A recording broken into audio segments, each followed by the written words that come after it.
10 minutes? What do you like, 10 minutes? Before we kick it off? We got in here like, the doors were open early. The doors were open early, it's time, so it's pretty startup.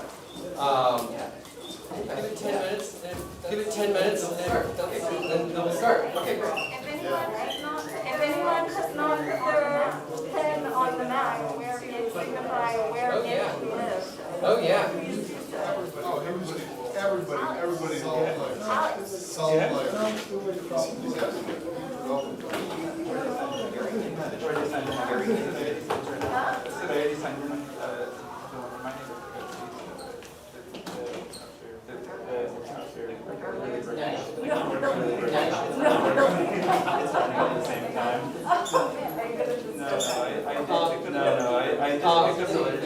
I was gonna say if it you shouldn't have to do it.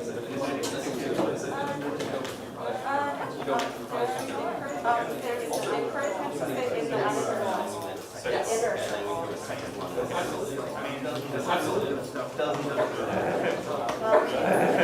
well, it's very much open right now. Hey everybody, just a little notification. We are live streaming this community meeting today. So if you're not interested in being on film, we created this back row right here. We're going to intentionally not film.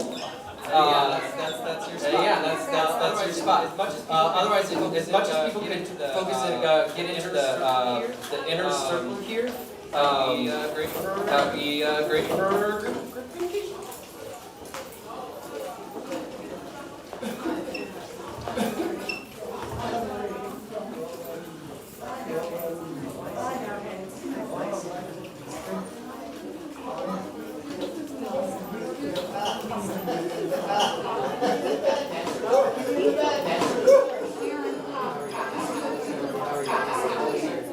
He's looking for legacy members in the community, and you're a legacy member, so I'm not sure why.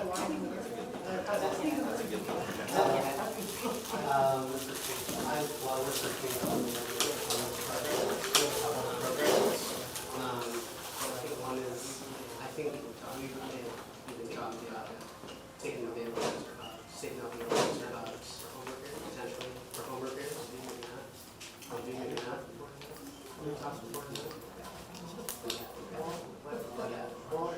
What are your interests on Casey, do you have any other murals? Casey, do you have any other murals outside? Outside? I'm like an ongoing with Willie Walnut with brewery. Oh wow. I don't know that. Like one of those like forever conversations? Yeah, that's like the one that I was really banking on. It's just taking a long time. They're focusing on. I think they're focusing on other things. Not on them. It's all good. That's the only mural. Yeah. Cool. But you do other stuff too. This is what I want to do the most. So I'm trying to like see What do you do the most right now? animated. Oh, cool. Yeah. Soul crushing on the computer at times. Oh, sure. It's a painting in the real world. Best workout I ever get. Yeah. Month-long, big old mural. You know what you're going to be doing? Yeah. Wow. Terrible. I also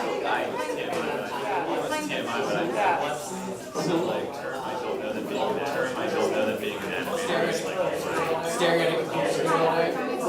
yeah. Makes sense. Yeah. So more I can regiment the computer real stuff. Thanks for asking. Yeah. Cheers. Yeah. Ideally, it's like seeing you guys. That's what I'm really trying to focus on.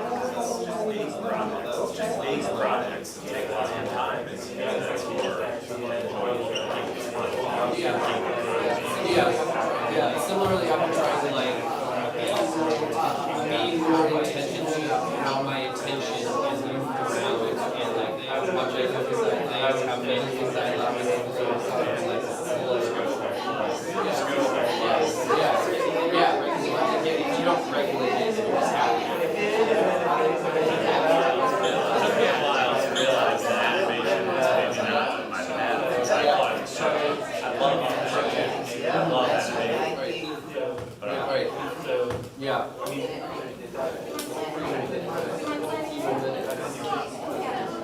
Where do you walk around?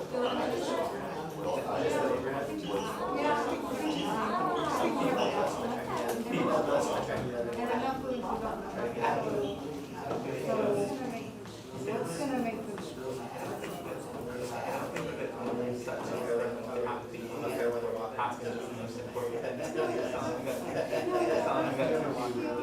You ever walk around?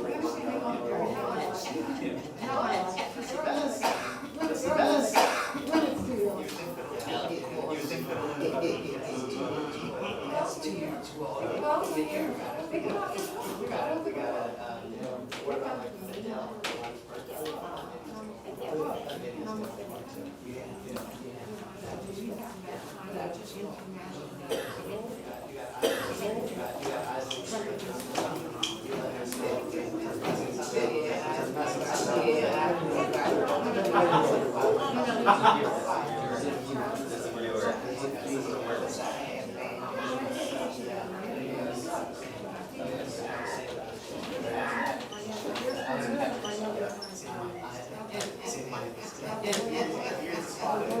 Here's the spot. I'm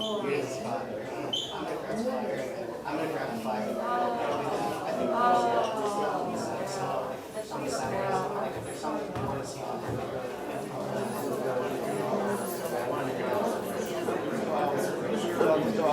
Cleared out like 3 beds, and the cucumbers were done, tomato plants were done, we got one of the kale beds, we turned it, we sprayed some compost, I had 2 rosemary plant, We gotta hit up. I got it. Have you It's tricky because we don't want to let the tomatoes out. So we kind of. I need to get there more. I just wanted to make sure.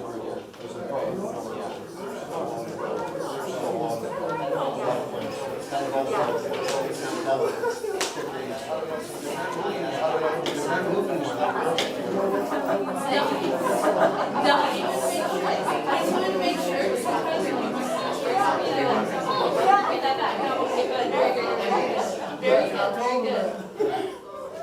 Are you the one that's pretty involved in the garden? Yes. Cool.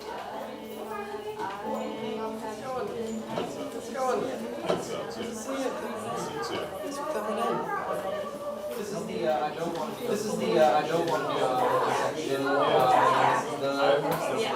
I have no preference, but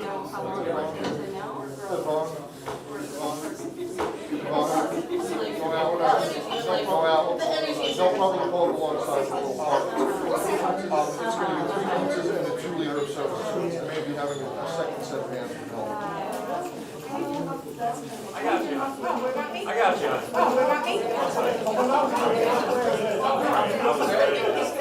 Alright, I think we're just gonna let this pizza come in. Is it out there right now? Is it out there right now? They'll be pulling up. Okay. The address is ambiguous. The address is ambiguous to a delivery guy, I'm sure, so. Absolutely. Okay. Absolutely. Okay. Cool. Well then,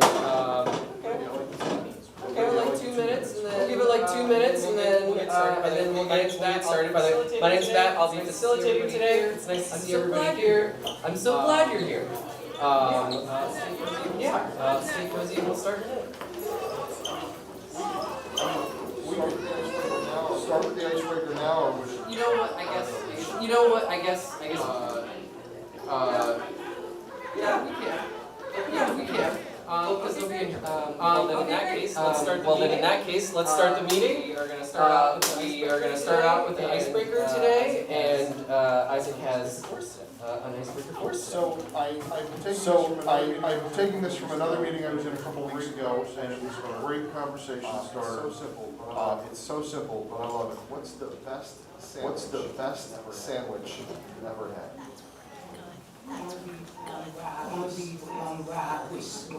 From where, is there like a specific place, like? Yes, corned beef lovers, yes. Athens? That's my favorite. That's my favorite. Yeah, I go to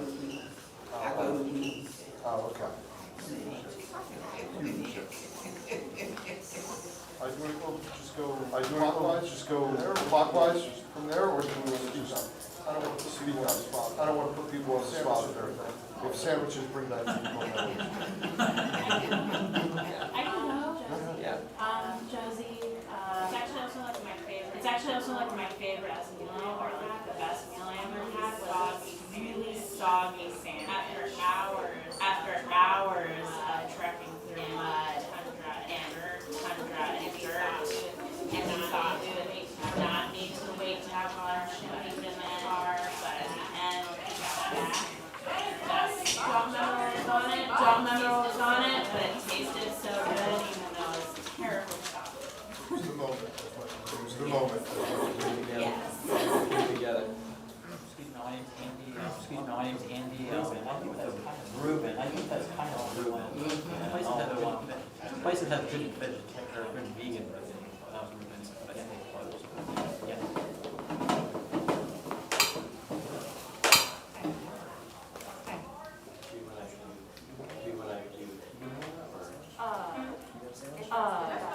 It does give that memory. I mean, it should have been a long time. I think it should have been a long time ago, so I'm gonna pass.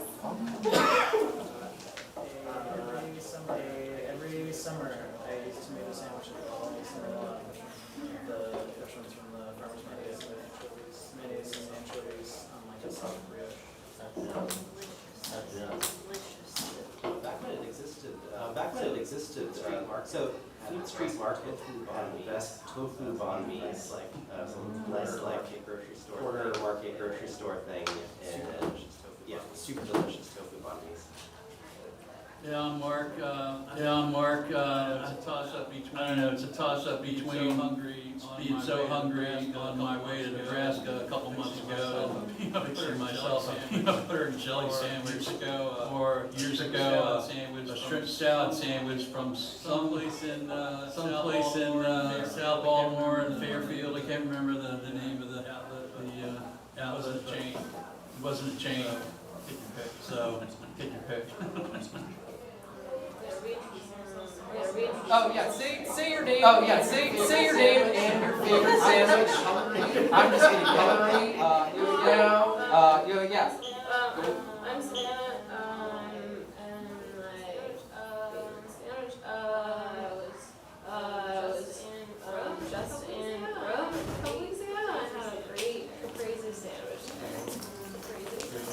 Caprese sandwich, like mozzarella, cheese and spinach, and tomatoes and balsamic.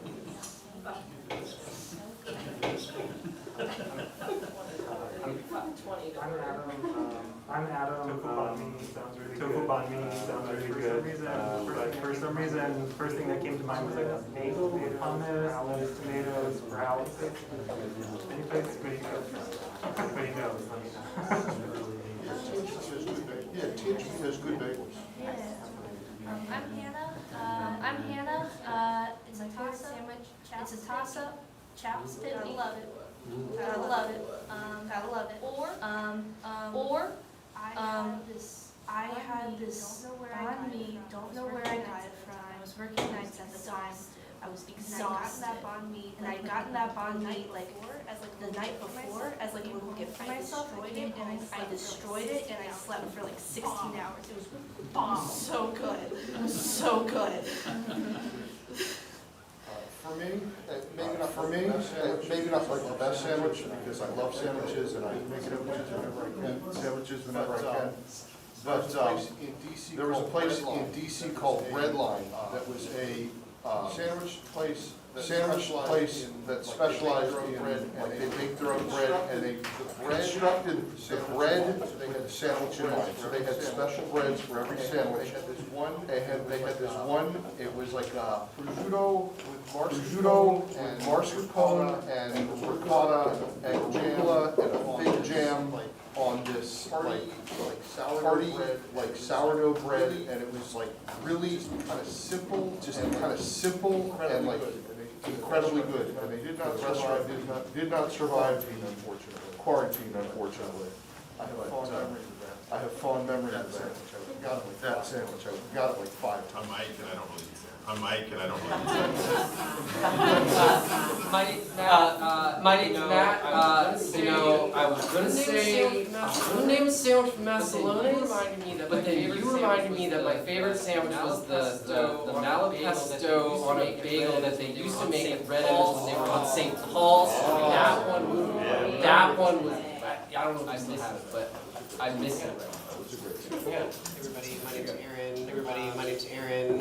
Just like a classic, like the Italian cold cut sandwiches at Di Pasquale is really good. Delicious. I'm Maya.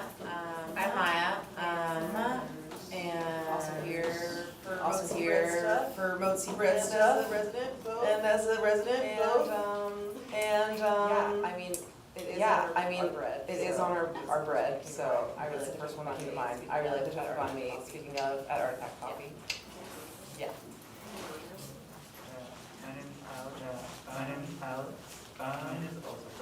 Mine is also probably banh mi. There's a banh mi, and then I say I live in North Carolina, there's banh mi, $8 for banh mi and pho. And when I was in college, we would send back in 2 meals and feel very fancy, so kill myself with that. I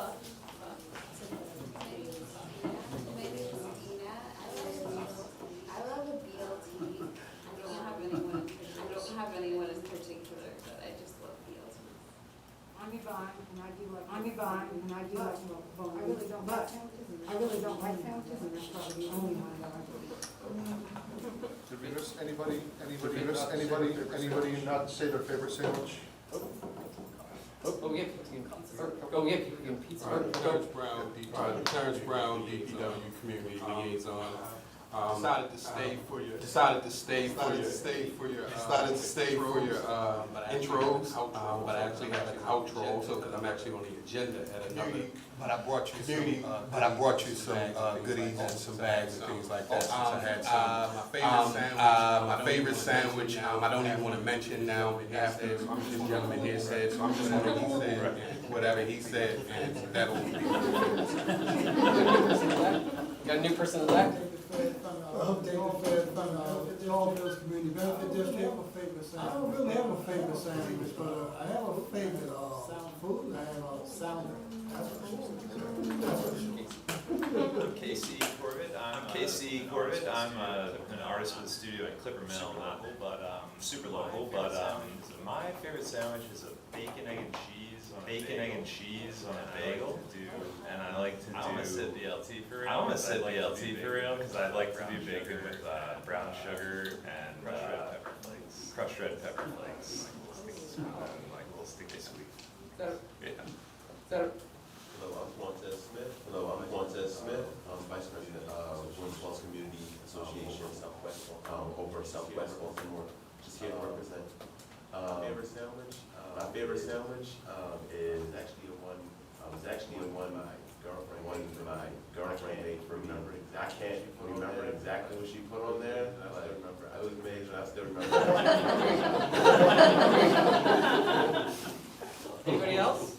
Anybody else? No, thinking about food. Yeah, there is pizza, so yeah, big first announcement, there is pizza, so if you'd like some pizza, please, now would be a great time to go get it. Help yourself. Also, during these meetings, we have, there aren't very many, and most of them have already been filled, but we do need a note taker for today. Isaac can say notes. We'll need one for next time, and volunteers for Oh, fantastic. So, is anyone here willing to be a facilitator for next month? Doing exactly what I'm doing. Talking to Mike beforehand, or somebody making sure you have the agenda. Making sure you have the agenda, and then I don't know what happens after this moment. The primary role of the facilitator is just sort of make make sure everybody's on the same page and equalize participation. And so part of our objective is, where are we in the agenda, keeping people to task. But ideally also we can all kind of co-facilitate. So one notices work hasn't too much or hasn't participated much yet. There's sort of a collaboration with the whole group on making sure that the meeting is as helpful for everybody as possible. And it's also an iterative process. So over time we get better and better at it. I'm like, I think a fairly bad facilitator, and it's gone fine when I'm doing it. So if we all switch up, we can all learn the skills together. We try an easier one. Anybody interested in being a greeter? So the next meeting would be November 6th, which is the potluck with I see disabled. So is that facilitated? Or we have the meeting and then the potluck? Or we have the meeting and then the potluck? What's the location? Is the meeting joint as well? Half and half. Half and half is my understanding. Like we're gonna. We don't have it here because we have the biggest one. We can use it upstairs. We can use it upstairs. So there will still be a meeting with this format. But then also a truncated meeting. Yeah, it'll be like a truncated meeting. So a couple of different things might need updated or people be included in about something.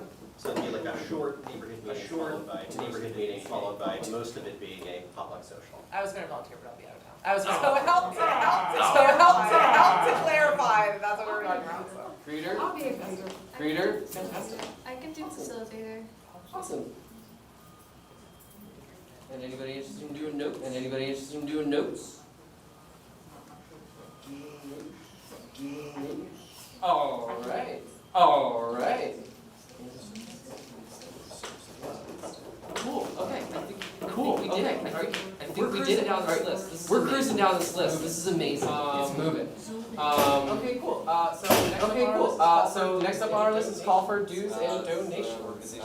It's the organization that runs on dues and donations. You can donate on the website. If you would like to pay your dues, if you have to pay dues, we encourage you to do that. If you are able to pay dues, then you can still be participating in the community association. I guess we just ask that you reach out to Mike. According to the bylaws, a member of somebody's group is somebody that's a friend of the project, a friend of the Harwood community that wants it to succeed. A voting member is somebody that is a participant in the project and then also lives in the neighborhood and also pays yearly dues. And then there's an exception for if you write a letter to the president, you can get dues waived. And so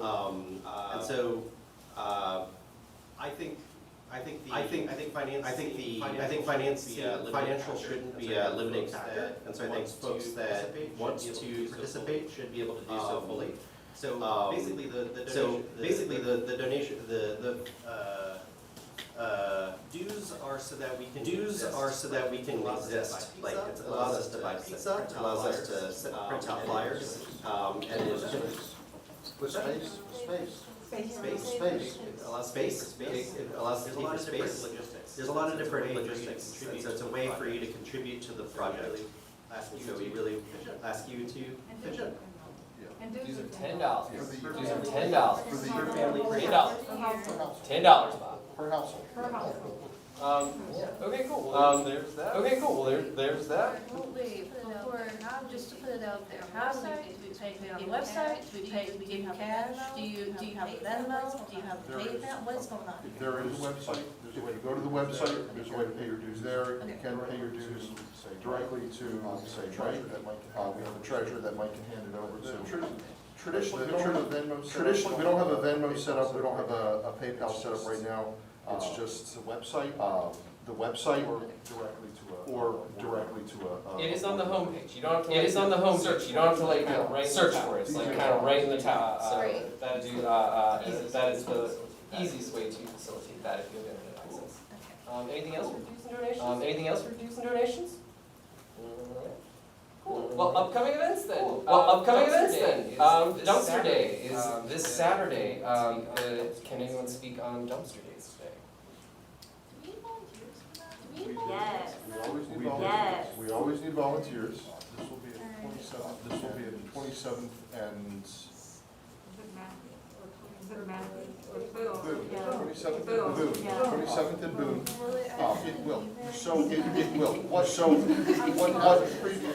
happened previously, what happened previously is we had scheduled it for Barclay, but for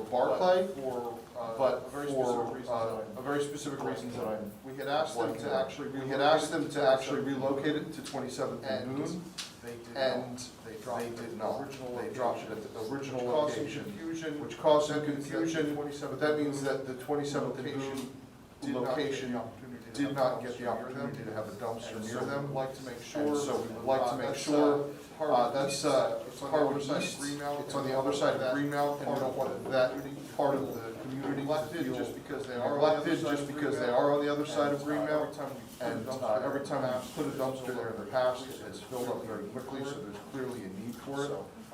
Yeah, so, yes, and what we will do is we will call on Friday to make sure of the location, which is something that we did not do last time around. We assumed it was under control, and we will not make that mistake again. So I have a question about, I guess the dumpsters themselves. This happens quarterly, right? Sort of. Okay. Sort of. So, okay, like at least four times. So It is it happens 4 alternating? times. So is it alternating between Boone and Barclay for the drop-off points? We were moving it around between the different quarters of the. Okay. Okay. Like, from what I remember, it's mostly on Barclay. From what I remember, it's mostly on Barclay. And then last time was supposed to be. And then last time was supposed to be on Boone. But this time it's on Barclay's the default. Yeah. Barclay's the default. The thing is Charles Village Benefits District also dumpster scheduling. That is their default location. And that's why we try not to use that location too heavily, because they are also using that location. We also wanted to move it around to like get the other neighbors, like especially since we have, elders in the community who can't necessarily get easily access to it. So. Okay. Okay. And again, I'm with DPW, I'm your community liaison, so if you have any concerns with that or problems, I have my cards. Reach out to me, I have my cards here also, so just let me know and I'll be able to assist you. So once it's full, that's it? Once it's full, that's it? Yeah. Yeah, Maybe they go dump it and bring it back, or they just fill it and. This big, but Fill it and this spill big. it. Fill it and spill it. But this is one of the roles of volunteering, is they make sure that we don't have contractors coming by to drop off stuff. They can't come and can't have somebody who's, renovating a house come and just fill up the dumpster. We make that clear on the flyers. We do have volunteers there. Who can say, look, you can't just come and show up here with 5 trucks and drop everything off. That is. What I will say, the last time when we had the kind of location mix up, apparently there were people that were dumping at the Boone Street location, and so we did have trucks coming and like bringing all of the stuff that has been dumped. We were able, it was me and one of my friends that was kind of trying to like keep people from doing like the metal and the no bricks, right, all the other stuff, right, but we were able to get 2 other people. What I will say is like, it is more than a two-person operation. People will come up to you and be like, hey, I have things, I can't come, can you come and help me move this, and for like some people, that's great. I am not very physically robust, so my friend kind of does get that, but it does get to a point where like, one person's gone, they're here, there was a lot going on, so more volunteers at least willing to kind of show up and see what needs helping. I think, And every time Roy and always show up with a lifter. There will be somebody black. The last time, I don't know if this happened last time. I'm normally our point person. I was just away from last month. So, but I'm gonna be working on it tomorrow to try and I'll be emailing out a Google Doc that has an Excel spreadsheet that for people to sign up. Hopefully we'll send that out in like a MailChimp to everybody. People can volunteer. We'll have scheduled timing meeting had some tabling last. I don't know if this happened last time, but we'll get people with cards and stuff. just to help y'all bring insight on this. Our community has had ours Saturday. So for all of you who don't have experience with it, it's a huge dumpster. It opens up. So it's going to be completely empty. So you're able to actually sit, carry things into it. So in terms of volunteers and everything, TR point, it won't need more than two to watch it. And I need some people watching it, making sure tires and like that other things that don't belong in the there get dumped. But make sure as y'all fill it back, closer to the back, so they're working their way forward, so that they can shut it when they go when DPW comes back. Mike, final comment on this? Mike, final comment on this? Is there any other things you said that come to mind that you need help to say? Well, I will be away, so anybody else wants to be the point person. We had an older gentleman who lives near the main location. They normally do it on George Lacey. Anybody's in touch with George, he's normally very good at, he's normally our person who watches, like, to make sure people are not dumping. So they're not supposed to be. So if anybody is interested to do that, you can come talk to me at the end of the meeting. But if not, we'll figure that out by the end. Other than that, people wanna bring some snacks. It's always good. Have we set a time? It's normally, but obviously the dumpster can get there anywhere between 7 and. I think when we call on Friday, especially at that location, we have to specifically request that they drop in. I don't know if you can give any more information about this. That we had to specifically request it be 8 or 9 because of that location. They'll automatically drop off at 6 a.m. if we don't request it later. Because it's close to the assistant street location. So that's usually one of the first drop-offs they do, unless you request. And we'll make sure whoever is involved in this, we have our shared knowledge. We have our shared knowledge. That gets, and what they provide is it is 4 hours. So it's 4 hours from whenever they drop it off. Which is the other reason why we don't want to drop it off too early, is because they'll pick it up and people are like, "Where's the dumpster?" It fills up quickly, and it fills up quickly though. But yeah, and don't feel that if you want to volunteer, you have to be here for the full 4 hours. If you can only make it for 2 hours and help out, that's still helpful. Any amount of volunteering is If you're available, talk to Savannah. All right. Just really quick if I could. Sure. I said I had to run, but I'll look into that, and I'll let you know more specifically about the time. One other thing, there was some concern about if it fills and I think there was some other locations where there was some dumping. If that occurs, just give me the locations. Just reach out to them, let me know the locations, and we'll make sure we get somebody out to get that stuff. Thank you so much. Thank you so much. Thank you. Okay, all right.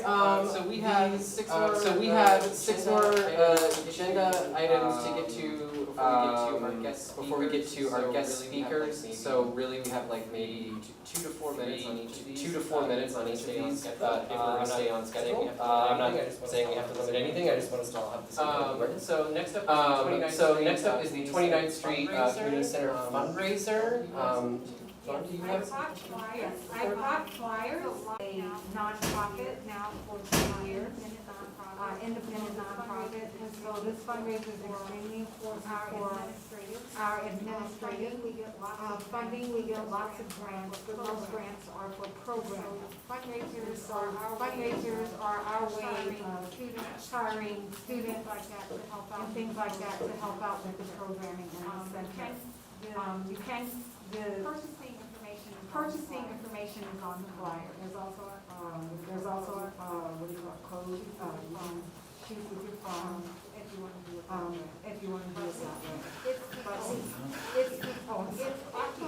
It's October 28th. We were going to have them at the meeting last month, but it's from 6 to 9 p.m. and it's at the booth. So it's a lot of fun. And the food is tremendously good. In fact, people will take it cleanse away at the end. So we look forward to you guys coming. Support the center. It's support the center. It's extremely important to the children that we serve. And we want it to become the best center in Baltimore. So Is we're it working. Peabody? You got it. Is it Peabody? You got it, Heights. Yeah, that's what it is. Like I said, 629. Only place I only know in the neighborhood with Freeman's cabinets. Cool. Thank you. Any other questions? Any other questions, comments about the fundraiser? Is it casual? Is it fancy? It's casual. It's not casual. It's not funky casual. Why not? No pajamas. No pajamas and no booty shorts. You know, it's an adult affair for the most part. But we prefer people come and dressing, you know, long pants, no shorts. We're gonna get that on the, we had a conversation about that. We didn't put it outside, this time, but we're gonna have it on. Basically, not business casual, but just casual. And you can buy beer with your ticket. It's all on the website. If you need to become a non-beer buying person, ahead of time, you'll get your ticket. When you get there, because we'll have that on entry on so when you come in, if you buy your ticket, that's included in one price. And then there's a price for non-beer drinkers. Thank you so much. All right, next up is Harwood AIA Joint Potluck November 6th. We've alluded to this a little bit already. Anybody have more information to report on that? So historically, so pre-pandemic, the Community Association and the Harwood Community Association had joint potlucks here at the center and for their November meetings. And seems that we want to do it again this year. It seems fun. So the concept is bring food to share and or just bring a hungry tummy and come meet our neighbors to the north. Is that going to be its first potluck then meeting or meeting then potluck or? Usually it's people get a plate and they sit down and we have the meeting. Unless Abel comes with different ideas, they have past come with a different kind of agenda, but the food is up. So we've never had a problem with someone getting a plate and sitting down and because there will be tables, unlike this, we will have a lot of tables and chairs, so people will have a plate and sit down. Are there any allergens that we need to label our food for? I'm thinking eggs, peanuts. Last time we've had people that brought vegan dishes, and they made a work hard in saying it's a vegan dish, and what it did not have. I'm not sure if everybody's gonna handle that, but I'm sure, it's a question that you can ask. But generally, people have been very conscious and cognizant of people's inabilities to do certain things. By letting people know, by putting a sign on it, that this contains such and such and such. Do we want to like potentially facilitate that by like, you know, in like little allergen cards out or something that people can easily grab, or are we just gonna let this kind of see how it It's works? really just flow. If you choose to bring something, Yeah. and it is vegan, Yeah. then we would say we have a vegan, no, this is, you know, because we have vegan, cupcakes and things there. So all of those things were labeled so that people would know in case someone like a light vegan food. It seems easy just to have Post-it notes or something. Yeah. Right. Right. I mean, That way it's like, yeah. People did their own notifications, so. But I'm just saying like for us to get Post-it notes or something, right? I don't know. Someone could just bring this. Yeah. Let's bring Post-it notes. Seems like a good habit to get into. The record show will bring Post-it. For the people who are well intentioned but did not realize that there was an allergy to something. Like me, multiple potlucks didn't realize eggs were an allergen. Yeah, they are. Anything else for November 6th? All right. Well, then, moving on to expungement clinics. Expungement clinics. I can say a quick word about this. This is something that Maryland Legal Aid does. They do it at Loyola. This year it's going to be, I think they've done several already this year. This one is the 29th of October. So it's not right soon. If you know attorneys, they also always look for attorneys who can do volunteer work. But the really critical thing is, expungement opens up a world of opportunities for anybody with a criminal record in this day and age. Legalization of marijuana, people have criminal charges for things that are now legal, which is itself ridiculous, but that's a great way to help. For other reasons, it opens a lot of doors, and then everybody. So just keep an eye out. If you know people who are looking for expungement, who would benefit from that, that would be great to have access to and awareness of this. I will make sure I put a link on the minutes to the meeting when those go out, so there will be a link directly to the Maryland Legal Aid page describing this. But we always just want to make sure that this is a resource that people know about, because it is a tremendous benefit both to the individuals and to our community. So just attorneys needed, no paralegals, no surrounding staff? It just says they're looking for volunteer attorneys, but you can probably reach out and see if there are other types of assistance that would also be beneficial. Would be attorneys at the library be able to do this? I mean, they're very clear that like anybody that is an attorney, they don't have to have expungement experience. They would just love to have volunteer attorneys, because the people will be providing some measure of legal guidance, and you don't want people who are not attorneys providing legal guidance. World volunteer lawyers will be helping them as well? That I don't know. I was just informed about the event and told to share. I have a partner down there, Chad Walker, that's what they do. Talk to them about that, so see what that part, they might be able to play. Great. Sure. Every person helps. Sure. Are they hosting just one event, or is this like a weekly thing? It's not, they do them periodically year to year. This is just the one that's coming up. Believe they did one end of spring, early summer as well. I recall this, but I think somebody made an announcement at one of the previous meetings. There was one in June. June, that sounds right, yeah. Yeah, I think that was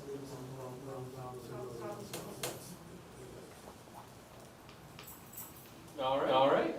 Well, we've made report backs and other upcoming, Tree Baltimore. So, in the interest of time, we'll get into it more next month. But basically just, Ainsley and Tree Baltimore are talking about tree plantings on Green Mountain, so. Nice. Is there, like, can that get posted, like, an update on that, on the website? Good idea, yeah. Anything else about Tree Baltimore? It's okay. Great. Harwood Community Association elections. They are happening in December. Yeah. It's Mike, I don't know really what to say about it. There's a board. You can probably get on it. Definitely. Yeah, it's not very hard. They'll let anyone on the board. So if you're interested, I know this is my first time being on the board, and I really enjoyed participating and contributing in all the ways where I have capacity to add that. I encourage you if you're interested in participating as well. I do not know so much about how this is facilitated, like becoming. So, does anybody else have any insight on like what the election process is? It was very ad hoc last year. Like we'd like it to be a little bit tinier than that, but I know exactly. We have it. That was our time. Keep going. The elections will just they'll take place. I'm not sure, but I don't know what the exact format is yet. People have ideas on a really good format. That'd be great. More so leading up to it, if you're interested in any one particular role, then come talk to us and we can get you in touch with whoever holds that role currently, and we can talk to you more about what that looks like.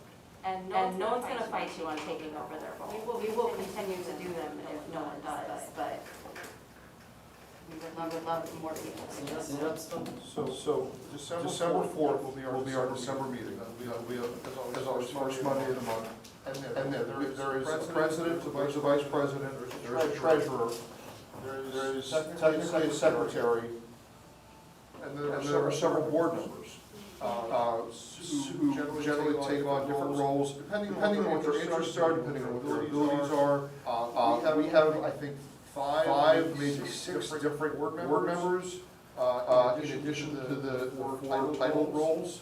And honestly, the only really critical, like roles that have formal duties associated are those of president and treasurer. So really, well, the liaison will have, work assigned.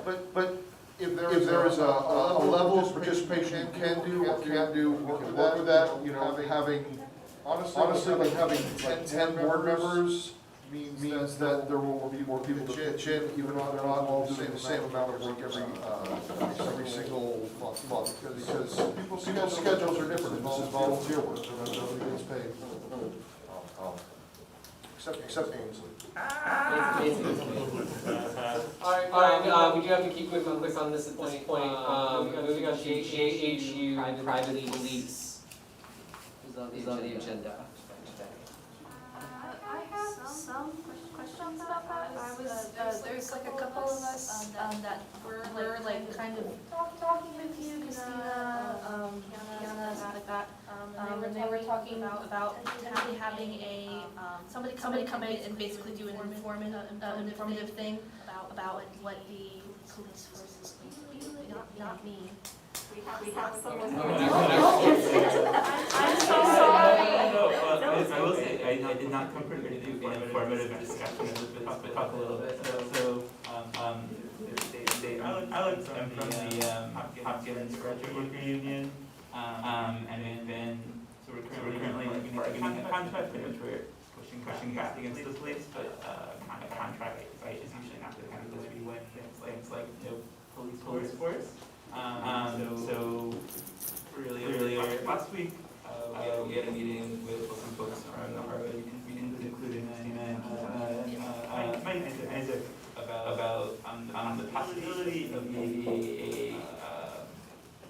legislative action at the level of the city council to take back community control via revoking the MOU, which is currently signed by the former commissioner of police from a period when the DPD was still a state-controlled entity. It's now a city-controlled entity. Not to do it would be a sort of legal push. So that will require, though, enormous community action to accomplish that sort of prevention, but less community action than would be required to retroactively abolish it. So we're still in a period where we have more leverage than we will moving forward because the police force doesn't fully exist yet. They're starting to hire, they put out some draft resolutions in which they say that they can have semi-automatic weapons. They can pursue people certain distances from the campus, all kinds of stuff. But so taking advantage of this window to try and pursue any available avenues to not put community members in another position where Hopkins decide on armed force who they do and don't belong to neighborhoods, so they don't have the power, legal power to basically decide what people get to do with their lives as a private entity. So that's about where that conversation is, and I think the hope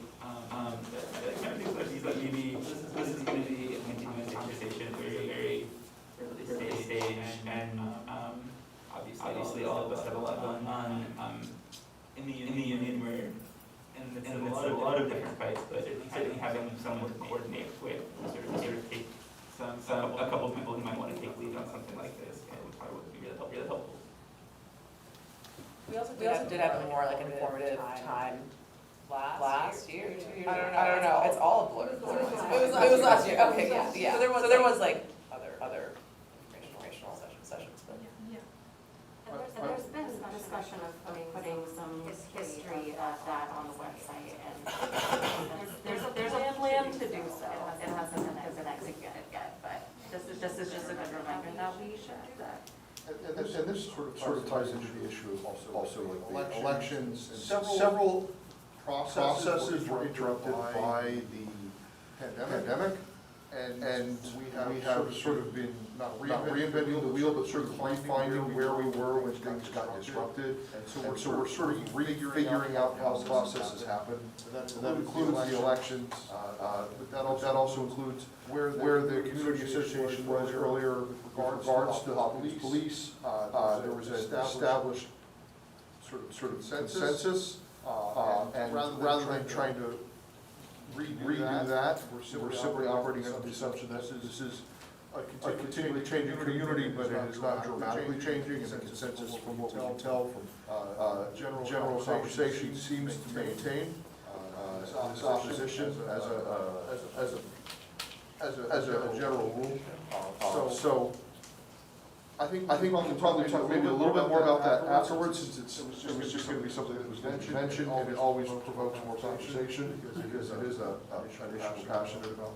Are we scheduled to have, are you potentially gonna talk next? Maybe we can make sure that at the next meeting, that gets talked about. I think it would be worthwhile if anyone has any interest in following up with that outside, just given the sort of like there might be a timeline that might need sort of more regular meetings, like a month. So it might be weird.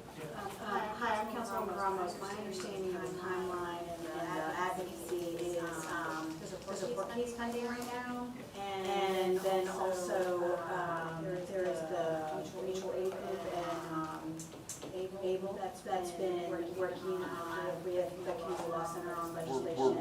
Okay, good.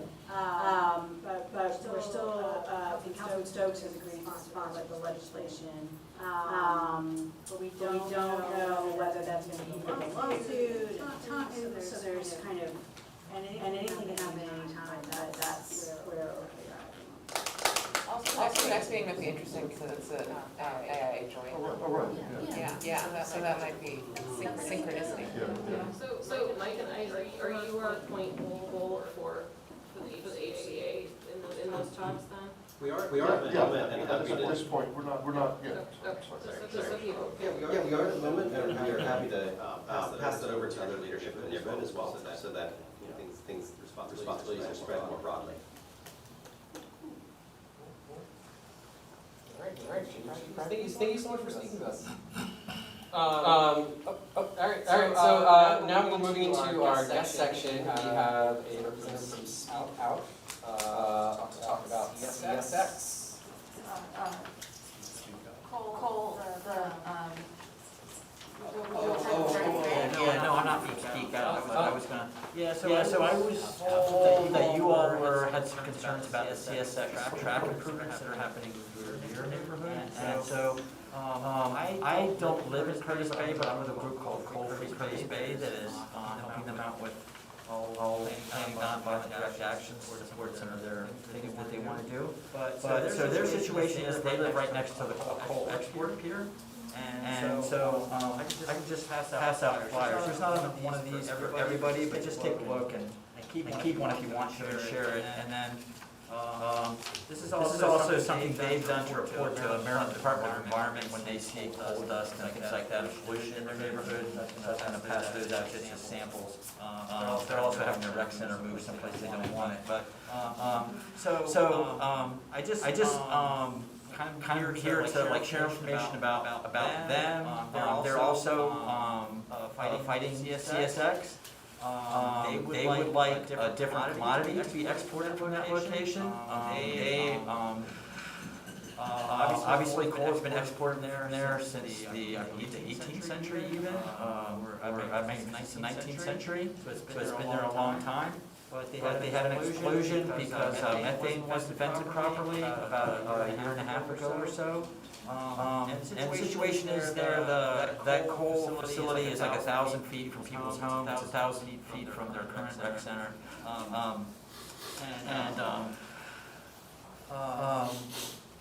So I think I guess the main message I want to share is that they're not interested in getting rid of CSX. They just want to get rid of the coal. They can't open their windows. I mean, people live there haven't been able to open their window in 20 years. The cancer rates for that zip code are like they're like way higher than the rest of Baltimore. Life expectancies are starkly different than those of us who live in those parts of Baltimore.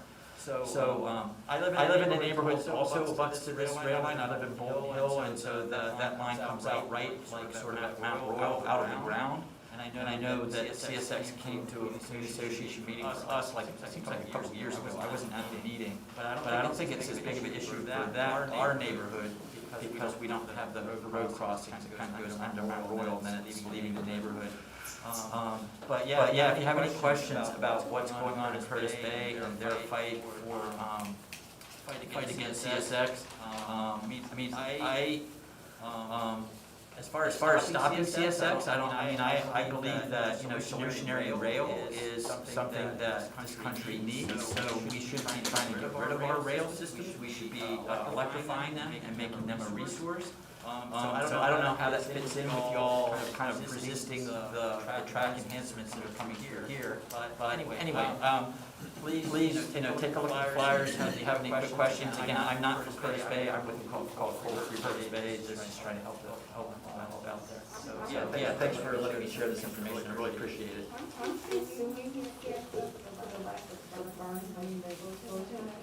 So there was a settlement. The explosion was 2 Decembers ago, and there was a settlement between Maryland Department of Environment and I guess South Baltimore Trust, or there was maybe South Baltimore 7 signed onto it. So CSX paid a fine. They gave some money to the community that's being used for some housing improvements and transportation. So as far as that from the explosion, I believe that's all settled. And the unfortunate thing about that is when those settlements happen, that sort of takes away big legal recourse. So you can only like settle once, you can't go back at a second. I didn't know they had settled. But yeah. Other questions?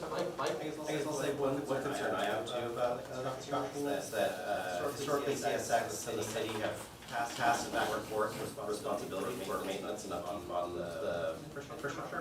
We got to live in that. So some years ago, living on 23rd Street, 26th Street rail line area collapsed, and like a whole block of cars fell into the road. And so getting clarity, I think some conversations are needed. We should definitely, just want to point that out as a concern about in the past,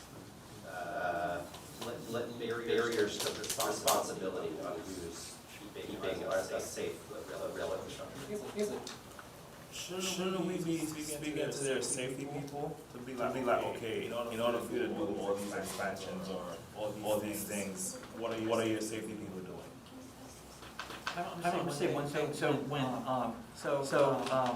CSX was given a permit to reconstruct that pier, they have a permit that's coming up, and you'll see that flyer. They have their operating permit is renewed every 5 years, so that renewal is coming up. But after they had that explosion, they rebuilt part of they had to rebuild part of the conveyor that blew up, and so they got a permit for that. So when that permit was issued, they were required to put in monitoring equipment, to do a fence line monitoring plan, which I don't think has been come to fruition yet, and also another increased plan for fugitive dust remediation, spraying piles and stuff like that. And I think that still hasn't been turned in, but that's separate from their 5-year operating permit.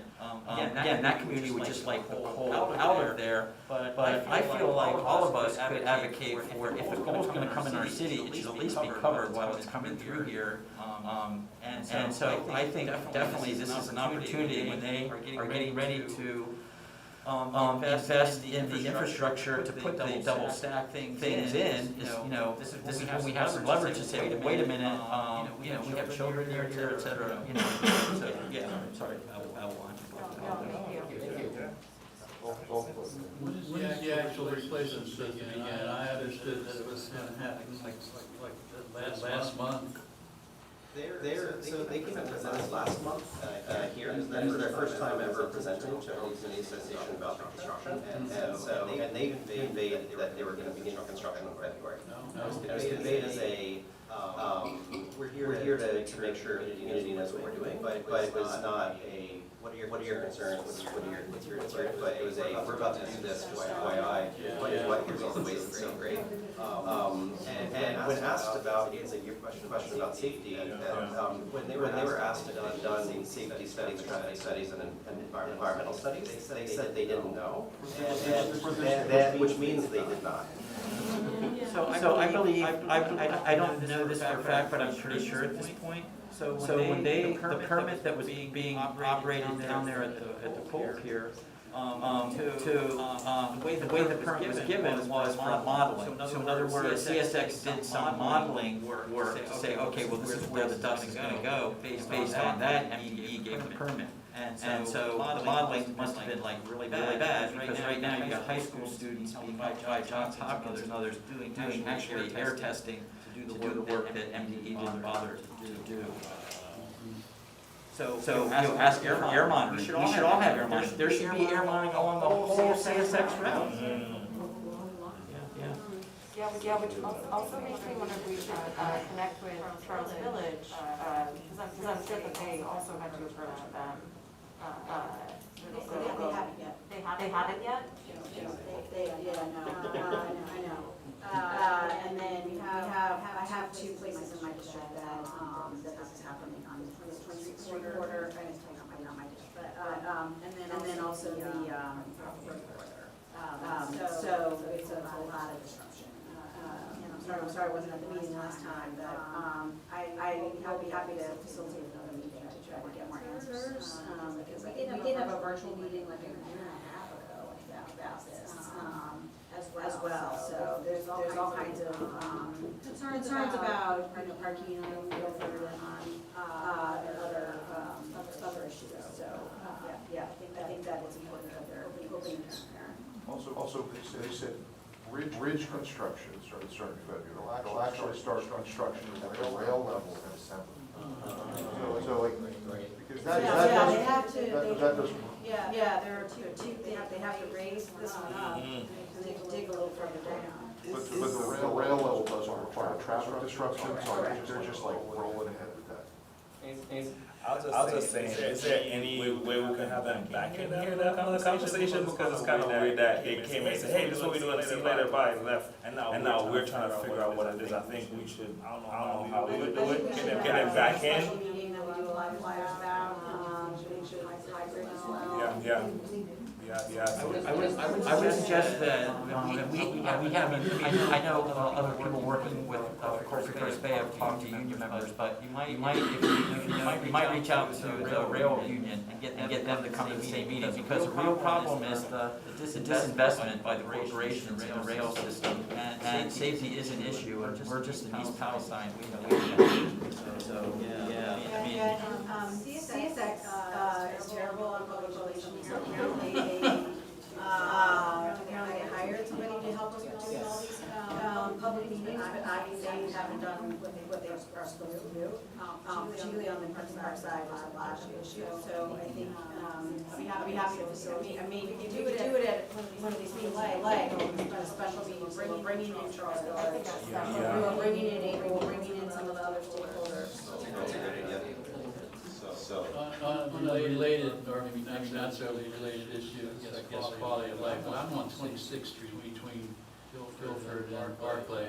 Anything we could do to get them to stop blowing their horn day and night? There's no rhyme or reason, and there's no railroad crossing within miles of that area. Apparently they can actually blow the horn if there's some risk of hitting something in a tunnel, but these tunnels are like, 30 feet long. I mean, they're not really tunnels. I was looking up the regulations not too long ago, and there's just no rhyme or reason to, oh, I'm gonna blow the horn and wake these people up at 2 in the morning. Hey man, it's fun. Alright. And the decibels, pretty high. Last comment on this, and then I gotta keep on our agenda. So as some suggestions when y'all do over the special meeting, we've also had like organizations and things where, you know, they're also terrible with public relations.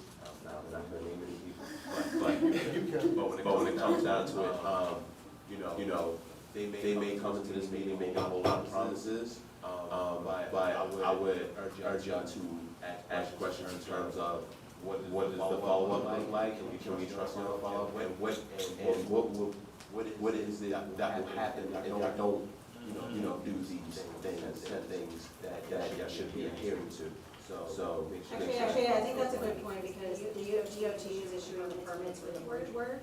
And so if we brought in DOT, there has to be specific things happening to comply with the permit. So that we would have no. Federal? Oh, is it DOT? That's our bridge.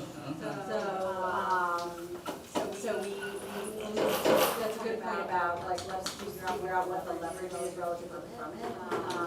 All of the lessons that we've learned from the BTS fiascos, it's that permit, that is the accountability side. So, I appreciate that, thanks. We have to. I have one question for the council person. Okay. I know this is a Baltimore issue, but it's also a state issue, because our state representatives have to work with us in order to prevent CSX from coming and bulldozing us without really giving us an opportunity to discuss the ramifications of how and what they do. So I feel as if, along with our our council people, we really need to have our state community in here. I know you're here, but I'm saying, we need to hear when they're here. You know what I mean?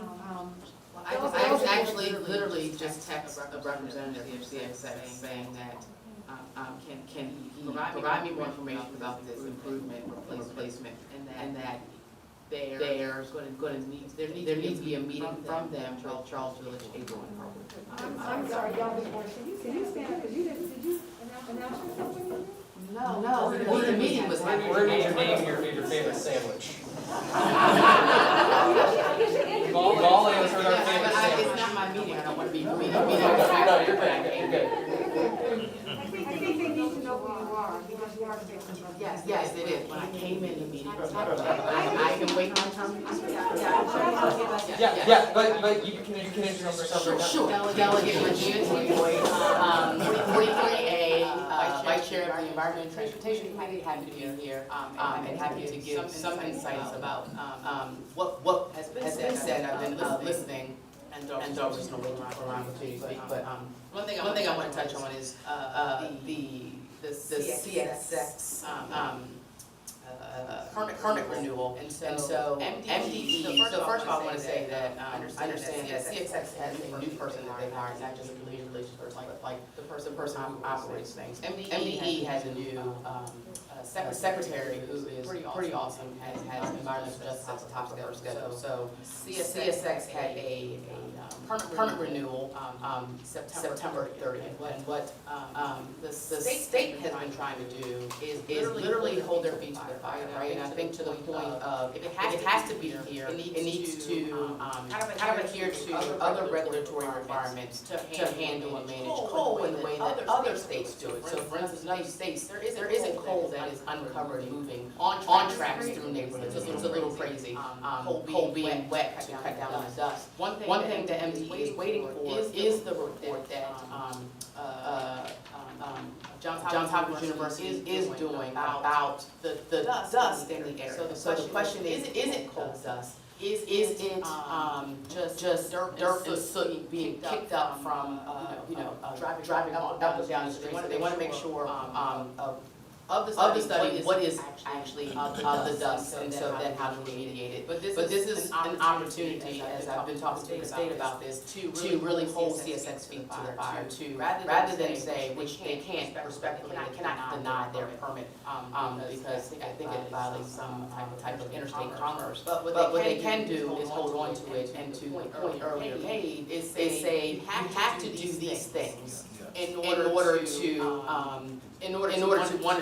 get this permit again, but to cut down again, waiting on this report, depending on what this report says, some of the issues, because there is a thought that while the fumes are absolutely terrible, and there is a way to manage and control that, as some of the dust may not necessarily dust, maybe dust, it may be road pickup, but they just want to be sure before they launch into doing more, holding their feet to the fire. And just to the point again, making them do what everyone else in other places and states do when they transport coal. I just say is, I mean, thank you much for letting me share information. I'll just share that the problem with the people who live in that community is cumulative harm. They have 70 polluting facilities that are permitted right around them. And then you have to have the cumulative harm of this, what has happened over the decades. So they've been breathing in this coal dust for decades. And so, you know, how do we address that cumulative harm is up to all of us. I'll leave this up here. Thanks so much for letting me share information. Thank you. And I can just say something I'm hoping to say. The other thing about environmental justice, and especially for me, is that the people who look front, the people who are in those neighborhoods need the people who are up in front, right? And so that is one thing that I am pushing and stressing. That is one thing I know the Secretary is pushing. I'm not interested in hearing from somebody who wants to be the advocate. I want to hear from the people who are quote unquote suffering, right? Not their representatives. Because just as much as this person can come in here and advocate, right? The same opportunities and access are given and open to other people to do so. When those people do, they knock on my door. I mean, they email, they call, and we do set up meetings with them. So I just want to be clear about advocacy. This table needs to shift a little bit when we talk about advocacy. So. Thank you so much. Thank you. Okay, all right. We are moving on to our next section here. Casey here to speak in on the mural. Yeah, take it away, Casey. Hi everybody. I'm Casey. Vaughn and I were saying earlier, like the Sunshine Band, is hear it differently. I'm gonna start passing this around now, just in the, have to save time. I was here last week with my friend Evangeline. We spoke about. Just want to make sure. Yeah.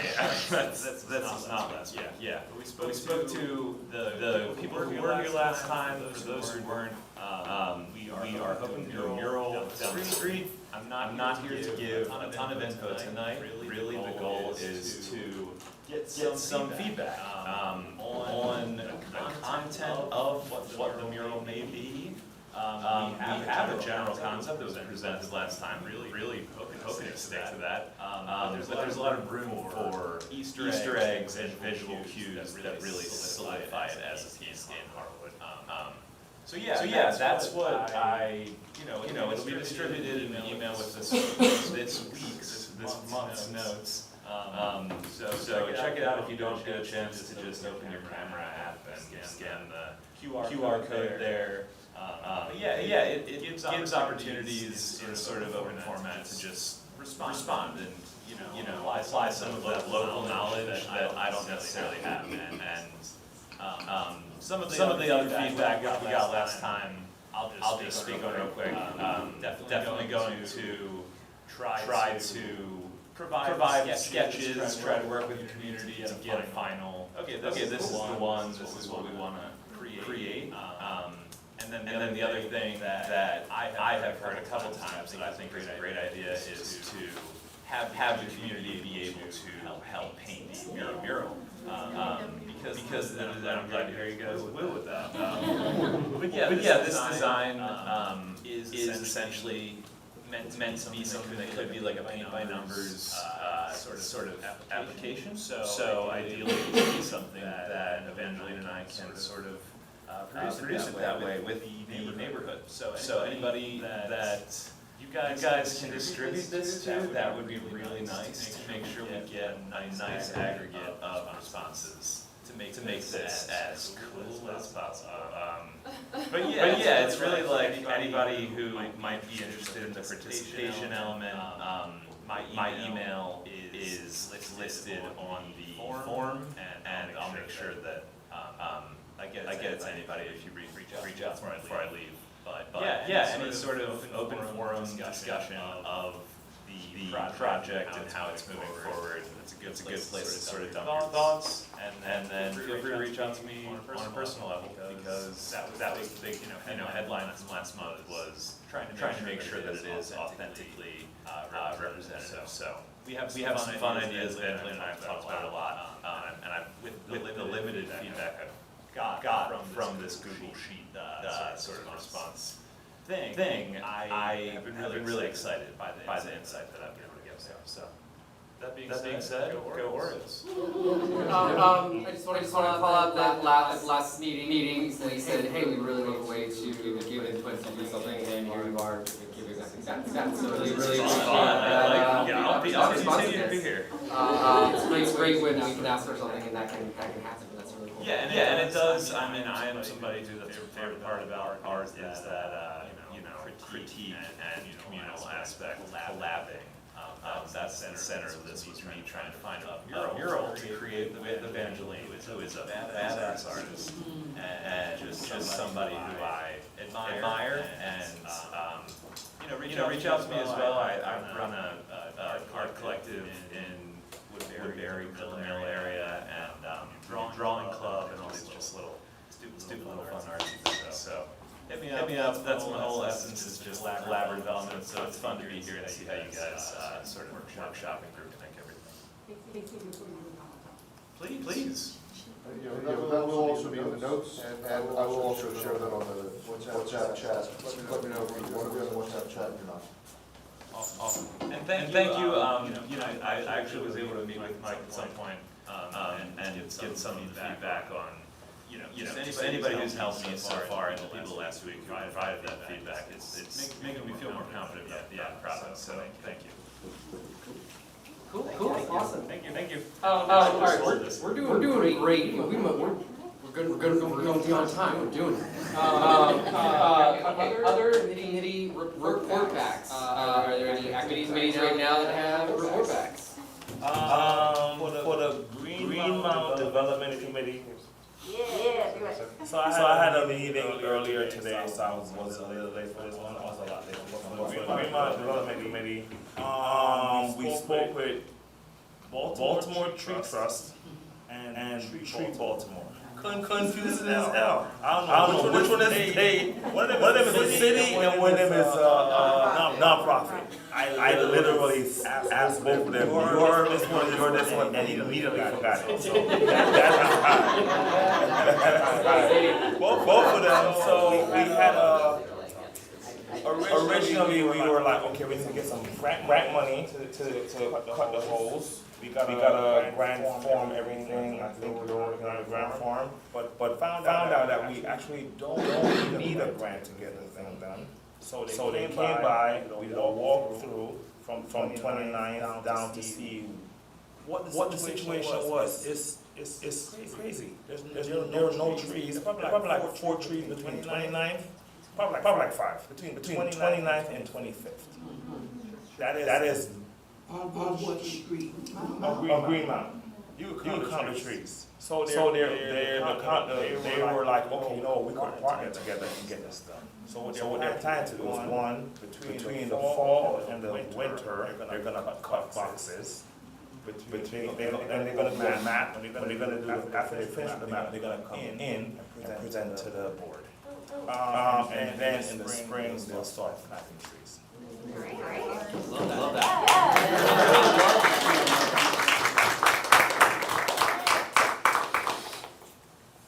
That's it. If anybody have any questions, I have no answers.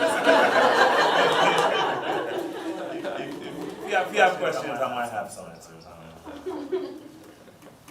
Any other board business, or like board committee business or anything else like that that's not yet covered? Website's ongoing.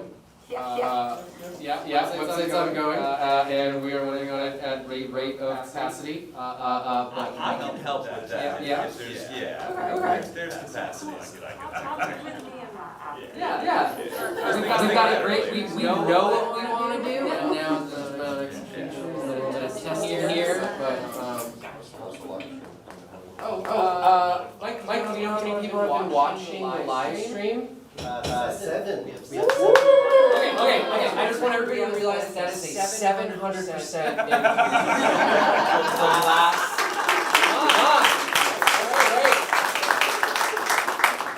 Cool, I'm really glad that's working out. I want to point out that like flyering has been awesome this year and increasingly so. So last month we had full coverage, almost every single house got, and this month a few blocks out of our 60 blocks got it. So but we could always use a lot more hands. It's fairly exhausting work. It's beautiful weather to do it in, but. Where would one volunteer for that task? You can on the sheet if you would like.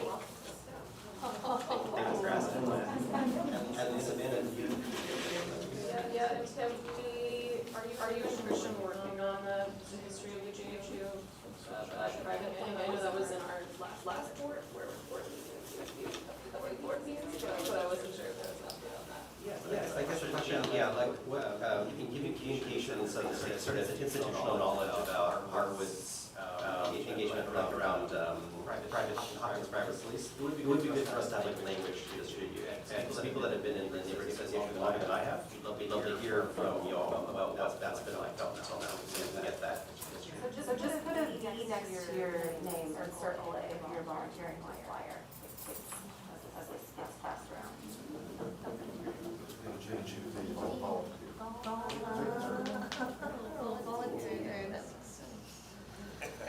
Sorry. I guess on the Greenmount Development Committee, I've noticed that on Greenmount there's a ton of graffiti, right? And I'm trying to figure out if the committee, I don't know if it's a board or who decide, if we could form a committee that's adjacent to the Greenmount Committee to help get rid of graffiti on Greenmount, because so my building used to get tagged up, and I'm like, who's tagging my building? Come outside, catch some John's Hopkins. Oh, yeah. What? I think we need to bring John Hopkins over here to show this. No, I think what's happening is like, I think the students think that the neighborhood is a free-for-all, and I totally understand graffiti and I understand expression. I'm an artist myself, but I think your target should be what's the neighborhood? Guildford. Like you're not an artist if you're tagging up Greenmount. If you're tagging up Greenmount, you're not an artist. You're a it's like if you want to make a statement about how society is crazy, go to Guildford and tagging Guildford. Tagging in Greenmount, you're literally stepping on the people who are already being stepped on. Or that big brick wall they have between Guildford and York.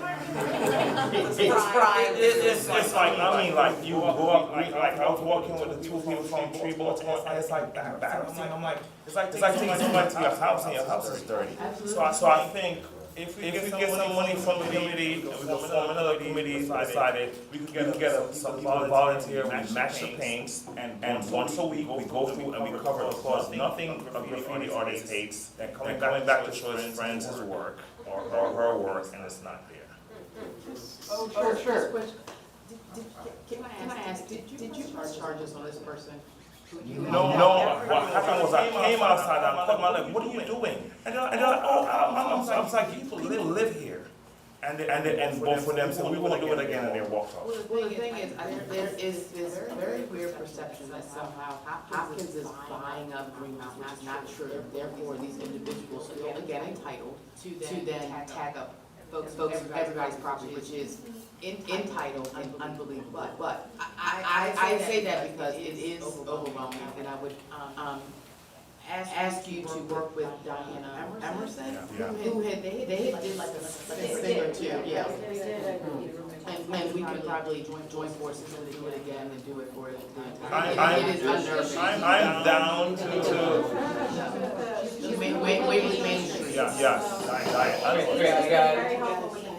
got yeah. three, we got 1, 2, comments, 3. Real quick about graffitis, just. I got it in one order, so 1, that's alright. Yeah. So, remember, we have our community signs up and everything. Somebody that came from our community. They usually it's people that's not even associated with the community. That just feels the need to do so, to make a statement or something.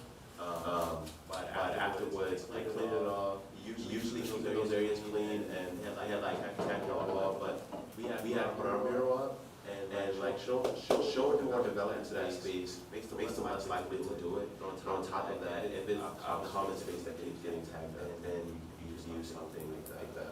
You know what I'm talking about, which is keeps them being able to.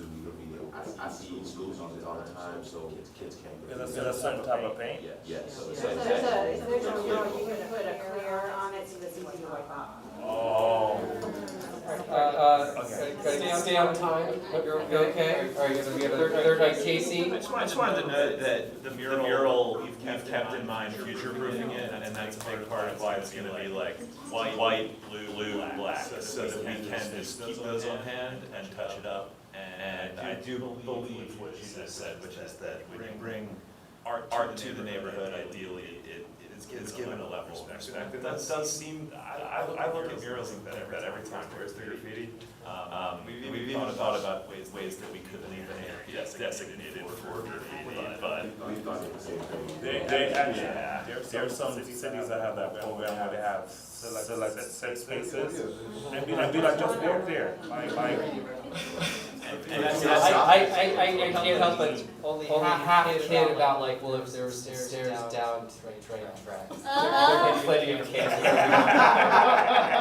Specifically, some of the best graffiti I've ever seen has been like right outside of the main train yard and stuff like that. So it's like, yeah. You've got to put effort into your work. They also don't use the flat brick anymore. No. But you know what? But don't artists need that challenge in order to push through?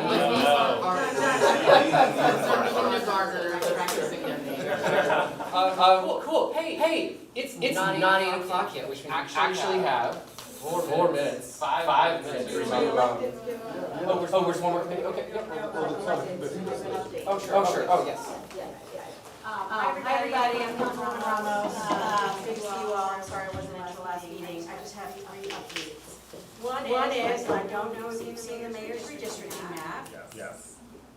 Okay. All right. Well, we got some big news for Harwood. If that map passes, Harwood goes into the 14th district, which is great. Very excited. I'm very happy about it. I can't tell you, I'm very happy about it. So what happens is that next meeting, the 16th, you're gonna have a public hearing about the map on Thursday, and it will be virtual. And I'll make sure that the gets, and you can testify that you like the change, if you wish, or you can do a written testimony. There'll be another hearing sometime next week, and then we will vote on the 16th of October, because we have to do this in a relatively fast fashion. So we have to do redistricting every 10 years between the census and the first election. We went through it with the state elections, we went through electoral map, went through it with police redistricting, and so now the city council has to go through the whole thing. We're staying, we can't move the number of districts, so it's 14, but we are moving boundaries based on population. So when you look at the map, and it's actually on my website, odetteramos.com, under updates, you can see all the details. But if you look at the map, that West Baltimore looks different because the 9th district lost 30% of population. So they had to gain population from other places. The 14th district, we only lost 5%. So Harwood was part of it, although I lost 2 other places in my district, which I'll talk about in a second.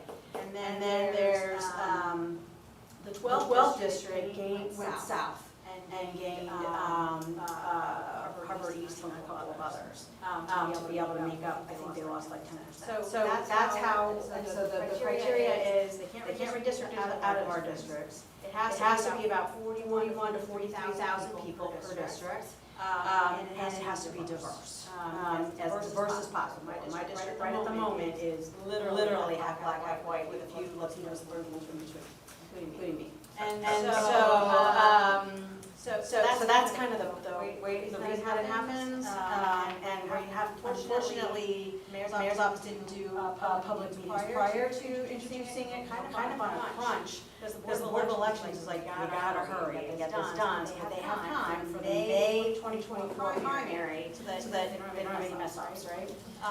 So anyway, go on our website, and look at the map, it's there. And if the spirit moves you to write a letter of support, that would be great. The one challenge is that I am losing, the precinct that has Sherwood Gardens in it, which that's sad, but it's working for everybody, so I'll enjoy them. But I'm also losing Park, which I'm really pissed about. So if you're gonna write a letter of support for the changes in the 14th district, just ask for Park back. And I would appreciate that. So that's one piece. I do have, if I become your new council person, anybody's welcome to sign up for my newsletter, it comes out on Monday. The other great news that's coming to our area is that the Baldwin Festival will be in Waverly forever and always. Which is great. I'm super excited about it. And that will be led by the same team that led the Waverly Book Festival with support both of us, so that we can get the whole Baltimore Book Festival. It's gonna be awesome. So we'll make sure to include, because the brewery will be part of the center will be part of it. I mean, it's gonna be huge. So it's really super exciting, and we'll just keep you all posted. And if anybody wants to be a part of the planning, let us know. We always want local authors, to be involved. It's pretty great. Super amazing. Yeah, super amazing. So this evening, we meet every other Monday generally. So this evening, we just confirmed Commissioner Worley. It was a controversial decision for many of us, but I do have confidence that, he'll move our police department into the reforms that need to be, continue the reforms that need to be done, but also he's being very clear about the mess ups that have happened. I serve on the Public Safety Committee, so we'll be continuing to hold him accountable. I also serve on the Economic and Community Development Committee, given my background in housing and community development. And I serve on the Rules Committee, which sounds super boring, but it's really busy. It does the confirmations, we do election law, we do ethics law, like that kind of stuff. So that's really it. I'll get much more involved in the CSX piece here. And because I also have that issue in Harwood Road, so we can work forward on that. So those are my main announcements. If you need anything, I have cards here. I'm happy to engage. And we'll just keep you posted on the map. The final decision will be made on the 16th. So if I do become your new council person, that won't happen until December of 2024. Okay? Because the election is May of 2024. So I will come and canvass because I will, gotta meet everybody. But the new term doesn't start until December of 24. So you'll still be in the 12th until December of 24.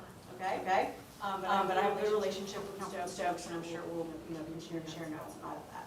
Yes. I do have East Harwood, and I will continue to keep East Harwood. And actually, this is great because now we have the entire Green Mountain Avenue corridor in the 14th district.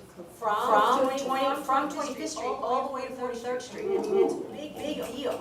So I'm super excited about the opportunities that we have. So. Yeah. And I did run in the 12th in 2011, so I am familiar with what's been going on in Harwood, and I look forward to relearning. So I'm happy to have your letters of support. You can send to me, you can send to the mayor. To ask for a cookie card. So I look forward to continuing to come to meetings and continue the dialogue. Thanks.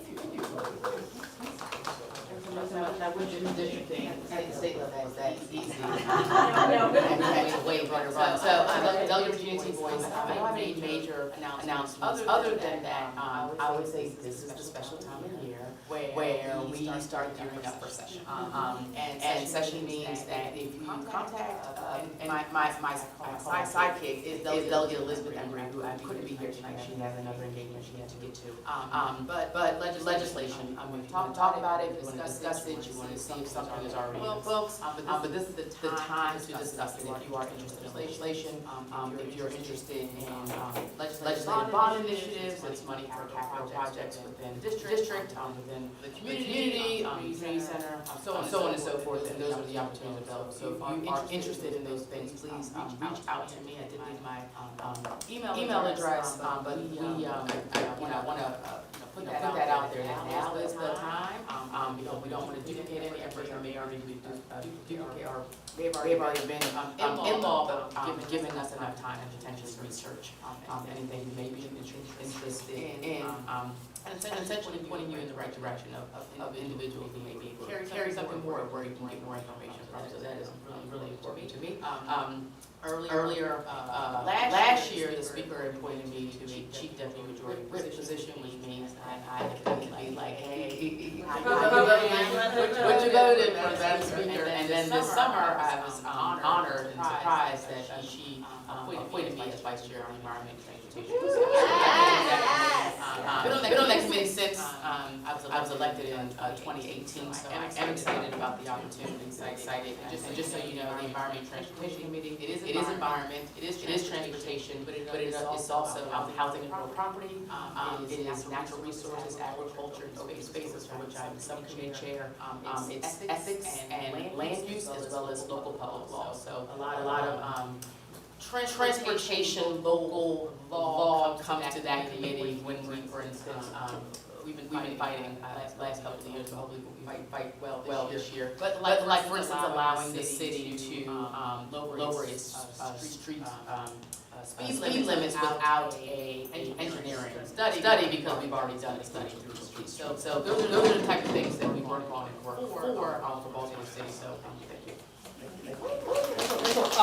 Okay, so we are over time right now, so I'm going to say, I do want to offer an opportunity for feedback. Does anybody have any feedback for today? Evaluation for the meeting, we'd like to improve on these in an iterative process. So yeah, if anybody has anything to contribute on ways that you think we could improve these meetings, and things that, things that could work better, now is the opportunity, otherwise, you know.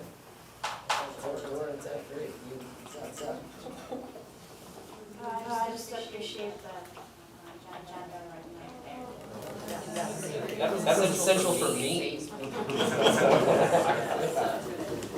Cool. Okay, that's enough silence, and I'm going to say we did it, everybody.